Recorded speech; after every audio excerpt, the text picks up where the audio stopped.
Found an outlet on Sundays. I took my little patent leather shoes and went to my Sunday school alone, and found my friends and laughter, and school friends and laughter. So I knew there was something better than being at home. I stopped to their homes on the way from school, and their mothers, they must have suspected something, but they took me in. Their mothers and my friends and they taught me music, and they taught me watercolor painting, they taught me roller piano, whatever it was. It was a life that I kind of found for myself. And then, but I believed in the sanctity of the home. I always had a home to go home to. I learned to be kind of a mutant. I was happier being a mutant, it was very painful to be a mutant because I couldn't express myself. It was pain, physical pain. But nevertheless, I became a mutant, not speaking. I want to let people know it's possible to change patterns. Now, I never got much professional help. Somehow, it worked out. It's unbelievable how the pattern can change completely. Completely. I wanted to keep my change, and the only way I could keep it was to keep going. I was an older person. I wanted to maintain the change. And it was a very learning experience to learn to talk to other people about what's in there. And it's been there for a long time, and it's good to get it out and to talk, but not necessarily lay it on the people you love. Do it to somebody else so that when you feel better talking to somebody else about it, you can come back into your environment and feel better. Being vulnerable means that feelings are going to come up. I'm not repressing them. The feelings will come up, and how am I going to deal with them? And the pattern is finding the situations I found to help me through that nurturing that I never did get, or felt I didn't get, So you have to keep it up, to have faith that, and sometimes you hit a wall. Always, when I would talk to her about a problem, she'd always say where she thought the other person was coming from, which helped me get off my dime and hear where somebody else might be coming from.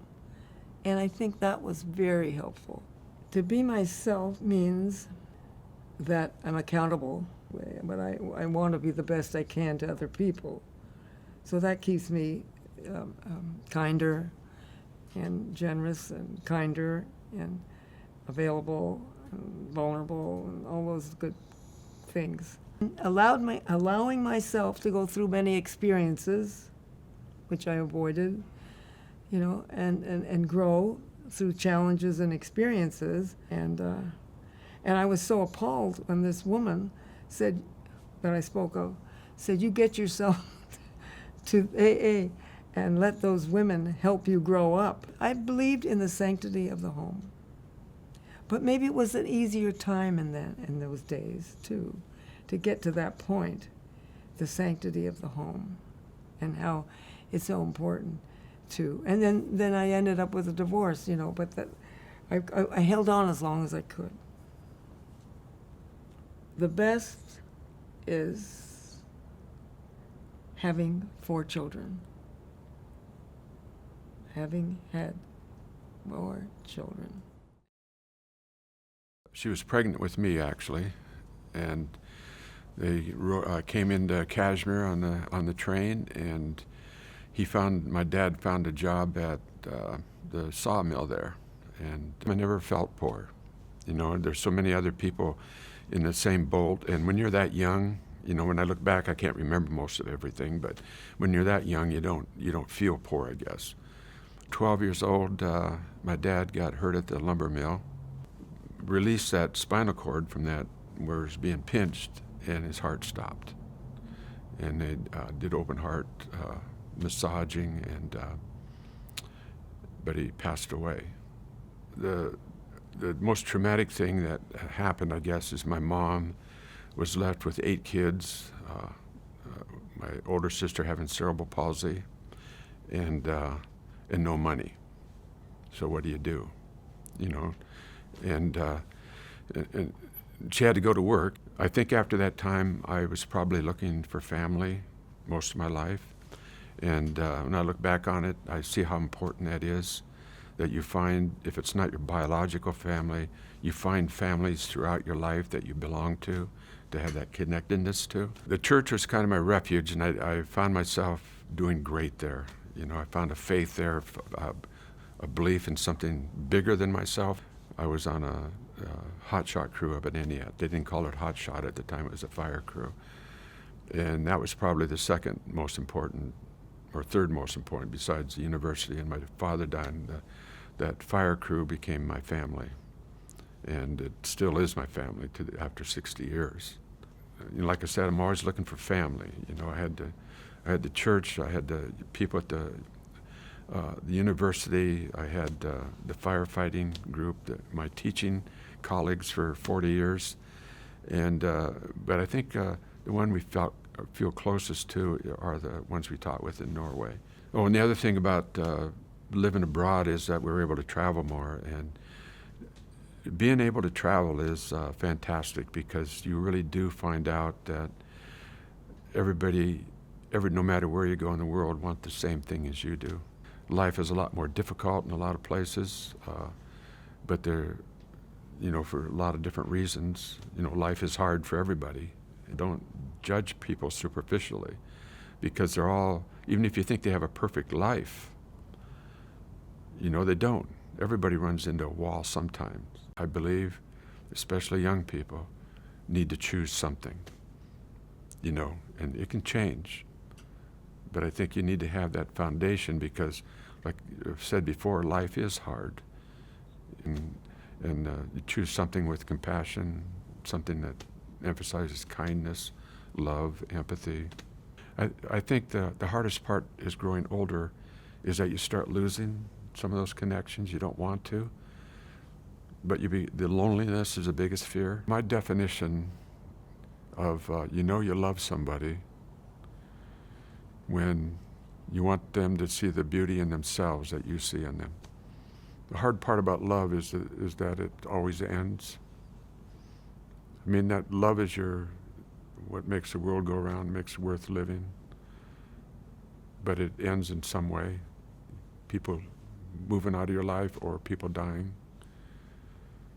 And I think that's the hardest thing to deal with. You don't ever get over it, you just have to deal with it, I guess. That picture I showed you of my mother carrying the bucket, I want to make a poster of that, and I would try to include my dad somehow. Would say, thank you for doing what you did so that I could do what I can do now. And that love doesn't have to be always, I love you. I consider myself the opening salvo of the post-war baby boom. So if you want to talk about boomers, I'm it.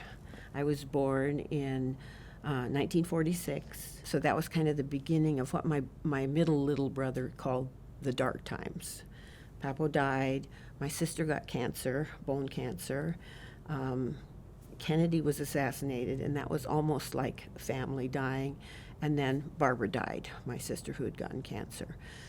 But I think to live is to lose. That is what life is. It's a series of losses and a series of joys. And you better get used to that, and how you react to both of those is setting patterns and setting examples, especially examples for your kids.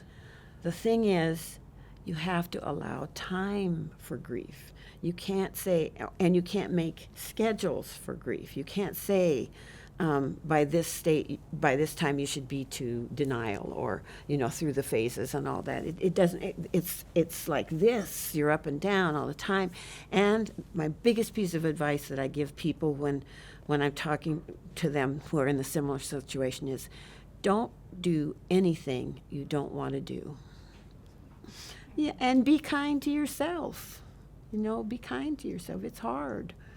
One of the things that saved my life after my husband died, because I was just sitting on the couch watching TV and eating myself to death, I think, and was that my daughter, who had gotten married that year, told me she was pregnant with a new baby, and that changed me on a dime. Now, you can't go out and make that happen all the time to get through things, but boy, you look for those things that can change your life. And a big thing is to try to help other people.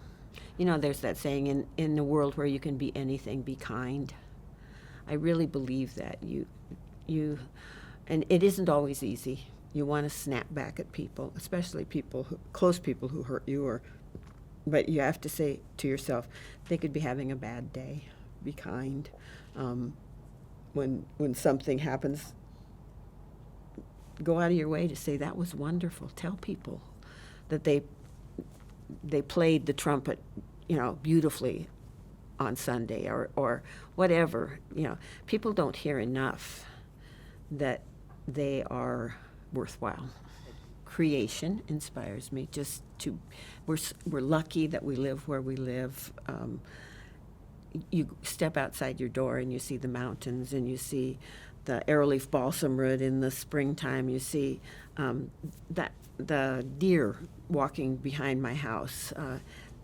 That's inspiring. People inspire me. The people who do amazing things, and not just famous people who do amazing things, but people that I live in my community with, who are doing amazing things.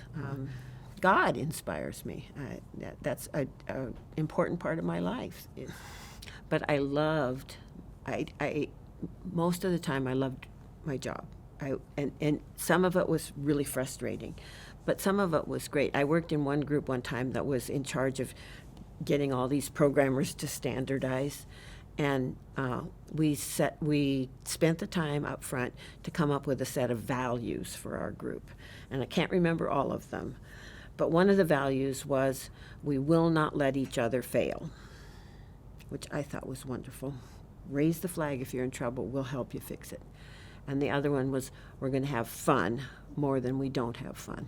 When I was young and I had all these brilliant siblings, my sister Mary, who just turned 80, was Phi Beta Kappa and won a Woodrow Wilson scholarship and did all these, great things. And my younger sister had been so smart, and my brother, and I said, I wish I was smart like Mary. And Mom looked at me and she said, well, Margaret, there's book smart and then there's practical smart. And I felt so good about that she saw in me something that was not better than, but equally important. And that was just so amazing. And that one thing, and then just, you don't give up. All kinds of, and again, life is full of joys and sorrows, and you have to deal with both of them. I was born in Houston, Texas, in August of 1941, in the middle of a hurricane. My mother was a what I call a garden club environmentalist. She was a great gardener and loved the natural world and knew all the birds and knew all the trees, and really became a role model for me. Not so much then as in later life. We were privileged. That we were special.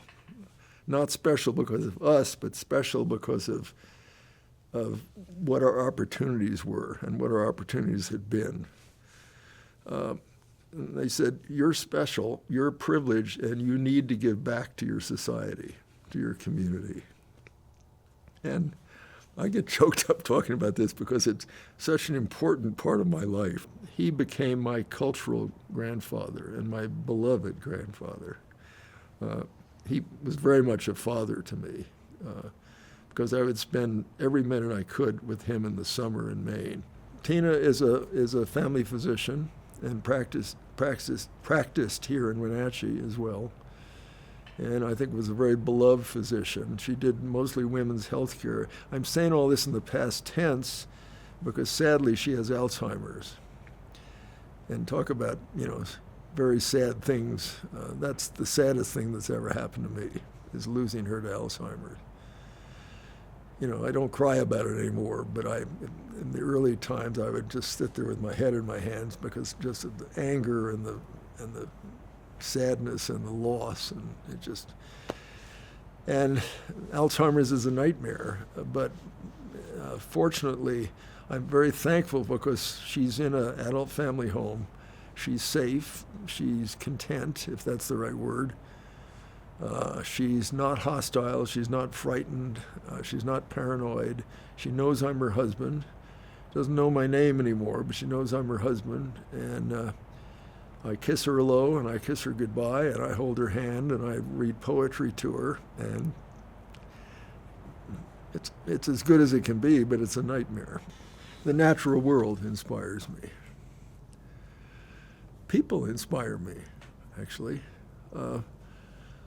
I'm inspired by so many people I know in this community, and I live at Avamere now, and I'm inspired by all the people I've met there who are in their 90s, some of them in their hundreds, and their late 80s, and they've all had interesting lives, and they've all dealt with loss. Loss of their house, loss of their spouse, loss of their ability to drive, loss of their ability to walk, and yet they show great courage and a sense of humor in many cases as to how to deal with life's, big potholes, and they are big potholes, So I admire them.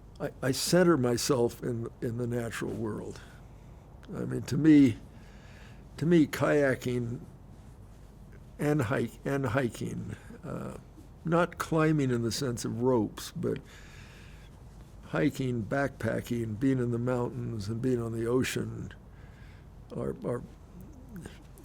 one and the same in the sense that that's where I find peace, and that's what centers me, and that's what inspires me. I've been lucky enough to be an advocate for the natural world. I mean, in this.